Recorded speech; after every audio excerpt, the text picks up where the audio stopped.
उर्वरक, फर्टिलाइजर्स और खाद, मैन्योर में क्या फ़र्क है, इनकी हम तुलना करते हैं।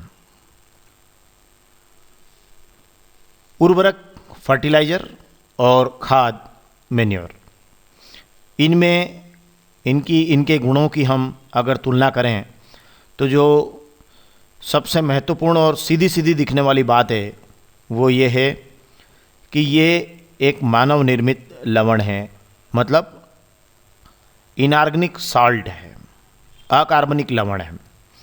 और जो खाद होती है ये बहुत नेचुरल होती है, प्राकृतिक पदार्थ है, कार्बनिक है और जो गोबर और पौधों के अवशेष के विघटन से प्राप्त होती है।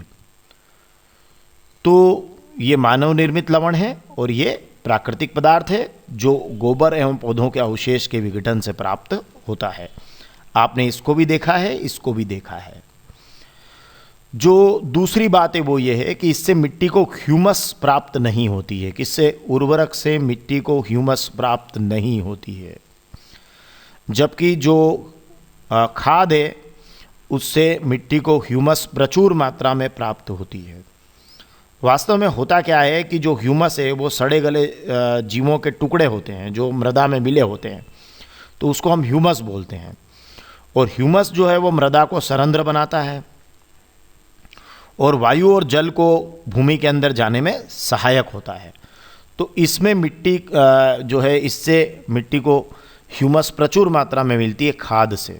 मतलब जब हम खाद देते हैं तो मिट्टी को प्रचुर मात्रा में ह्यूमस प्राप्त होती है और ह्यूमस के कारण मृदा सरंध्र बनती है, वायु और जल भूमि के अंदर जाने में आसानी होती है।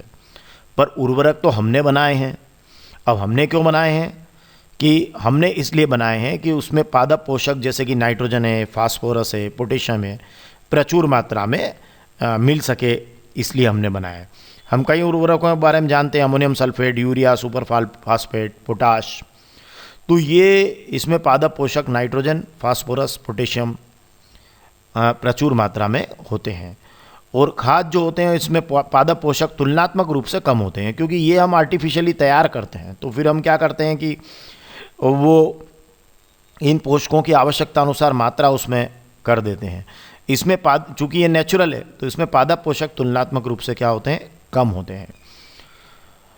और इसीलिए इसमें क्या होता है कि जो फसलों का अधिक उत्पादन होता है, कम समय में फसलों का अधिक उत्पादन करने के लिए ये प्लान किया जाता है इसको, उर्वरक को। और अगला जो बिंदु है वो ये है कि इसका जो कंटिन्यूस अगर आप यूज़ करेंगे, क्योंकि आपने इसको क्या किया कि अधिक उत्पादन कम समय में प्राप्त करने के लिए इसको तैयार किया है, तो ये इसका आप कंटिन्यूस उपयोग करते हैं तो ये मिट्टी की उर्वरता को क्या कर देता है? घटाता है। और बाद में लंबे समय में जल और भूमि प्रदूषण का भी कारण बन जाता है। तो अगर आपने कंटिन्यूस उर्वरकों का अंधाधुंध प्रयोग किया तो मिट्टी की उर्वरता भी नष्ट होगी और साथ में जल और भूमि प्रदूषण भी होगा। इसकी तुलना में खाद के उपयोग के लाभ दीर्घ अवधि के हैं, मतलब लंबे समय में इसके बड़े लाभ हैं। ये मिट्टी की उर्वरता को बढ़ाते हैं। इसका कारण क्या है? इसमें कृषि अपशिष्ट होते हैं, पुआल है, पशुधन है, तो उनका पुनर्चक्रण हो जाता है। जैविक कारकों का भी इसमें क्या होता है? संवर्धन होता है, वो भी रिच हो जाती है मिट्टी, मृदा रिच होती है इससे। तो ये मिट्टी की उर्वरता को क्या करते हैं? बढ़ाते हैं। और इससे एक नुकसान ये है कि चूंकि ये नेचुरल नहीं है तो इसमें जो सूक्ष्म जीव है और भूमिगत जीव है उनका जीवन चक्र अवरुद्ध होता है, जैसे केचुए वगैरह, ये इनका और इसके अंदर जो बहुत सारे सूक्ष्म जीव हैं उनका जीवन चक्र क्या होता है? अवरुद्ध हो जाता है, मतलब उनका जीना मुश्किल हो जाता है। और चूंकि इसमें कार्बनिक पदार्थों की सतत आपूर्ति होती है और ये एक्चुअली वही है, मतलब इसमें कृषि अपशिष्ट ही है और जैविक कारकों का इसमें संवर्धन होता है। तो सूक्ष्म जीव और भूमिगत जीवों का जीवन चक्र इसमें क्या होता है? सुचारू चलता है। तो ये खाद और उर्वरक के गुणों की अगर तुलना है तो आप इस तरीके से इनमें से कोई 4 बिंदु आप इसको यहाँ से नोट कर सकते हैं।